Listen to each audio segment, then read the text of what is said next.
Cette fois, le totalitarisme ne vient pas avec des uniformes, des camps ou des drapeaux noirs. Cette fois, le totalitarisme avance sans bruit. Il sourit, il rassure, il promet la sécurité, le confort, la stabilité. Cette fois, le totalitarisme demande notre consentement. Il vient avec des écrans, des applications, des protocoles, des experts, des algorithmes. Tout commence toujours par une peur, une crise, une menace invisible, une urgence permanente. Et les foules fatiguées demandent « dites-nous quoi faire ?» Alors les règles apparaissent une par une, toujours pour notre bien, toujours temporairement, toujours au nom de la sécurité collective.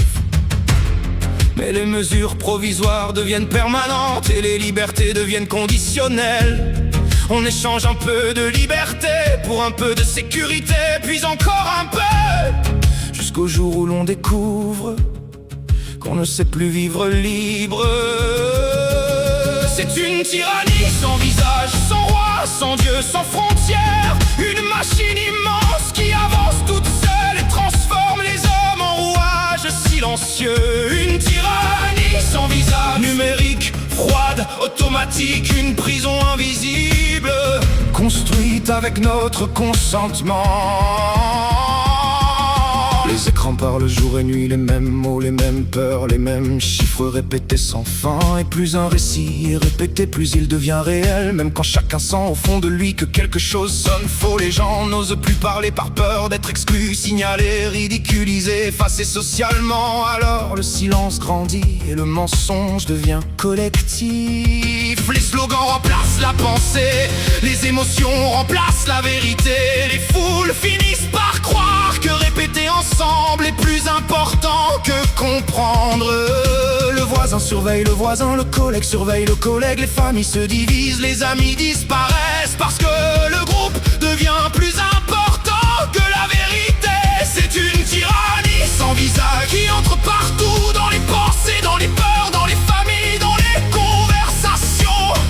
Une tyrannie sans visage qui ne frappe presque jamais parce qu'elle préfère que nous nous corrigions nous-mêmes. Tu cherches un responsable, mais personne ne décide vraiment. Le ministre accuse les experts accusent les protocoles accusent les algorithmes, et les algorithmes accusent les données.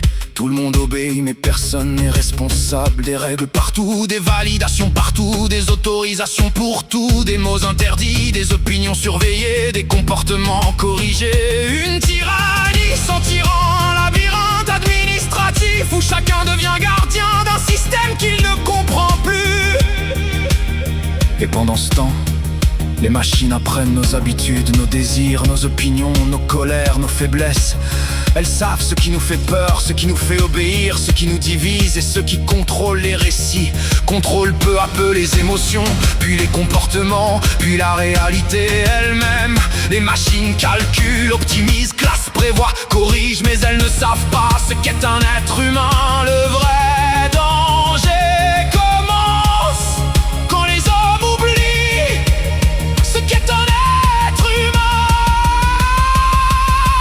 Quand une société devient isolée, fatiguée, anxieuse, sans racines, sans sens commun, alors elle devient vulnérable. Il suffit d'un récit simple, d'un ennemi officiel et d'une solution collective. Et soudain, des millions de gens pensent les mêmes choses, répètent les mêmes phrases et dénoncent ceux qui doutent encore. Hier au nom de la race, aujourd'hui au nom de la sécurité, demain au nom du climat ou de la santé. Le mécanisme reste toujours le même, la peur, le conformisme, le besoin d'appartenir au groupe, la peur d'être exclu, la peur de penser seul. Le plus dangereux, ce n'est pas la violence, c'est le moment où les gens aiment leur servitude parce qu'elle leur donne le sentiment d'appartenir au groupe. Le plus dangereux, ce n'est pas le mensonge, c'est le moment où les gens ont trop peur pour dire ce qu'ils voient. C'est une tyrannie sans visage qui avance dans le confort, dans les écrans, dans les statistiques, dans les promesses de paix. Une tyrannie sans visage où l'être humain devient un profil, un comportement à corriger, un chiffre dans un système. Un monde où la sécurité remplace la liberté, où l'efficacité remplace la conscience, où les protocoles remplacent l'humanité. Mais tant qu'il restera une voix sincère, une conscience vivante, un être humain capable de dire non, alors tout ne sera pas perdu. Le totalitarisme moderne ne commence pas quand les chars arrivent, il commence quand les êtres humains ont trop peur pour dire ce qu'ils voient. Il commence quand le confort devient plus important que la liberté. Il commence quand les systèmes pensent à notre place.